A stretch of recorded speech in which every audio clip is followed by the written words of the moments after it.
I forgot one last little loose end. It's just a term, we've seen the concept, but that term is credible commitment.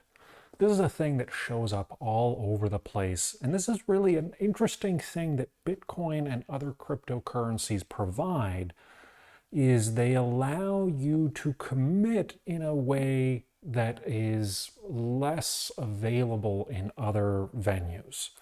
So the idea of credible commitment is the question of, is it plausible that you're going to do what you say you're going to do? A classic example of this comes from the Cold War. So you've got the Soviet Union and the US facing down, and one side could attack the other, and then the question is, will the other side actually retaliate, right? So in a setting of nuclear war, if I attack you and you respond, it means that we all die. You can't credibly commit to retaliating. This was the underlying theme in the movie Doctor Strangelove. So in that movie, the Soviets built a system that would automatically retaliate, that would automatically launch their nukes if they were attacked. So that automated process meant that they were credibly committing to retaliate because they didn't have a human who would stop and say, all right, am I going to press this button that's going to kill me? It was just automatic.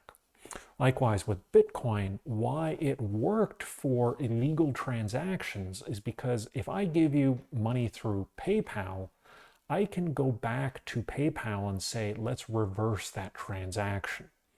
There's all kinds of things like this with writing checks and in traditional finance that make it, impossible to credibly commit to actually paying for this thing. So you say we're going to trade and you send me the good, but then I go off on another branch and reverse the transaction.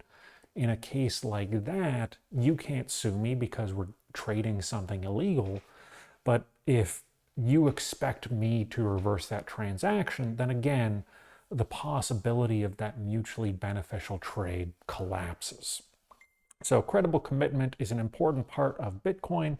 It's an important economic concept in general, not necessarily specific to networks, but it does show up all over the place. So it's worth having in the back of your head.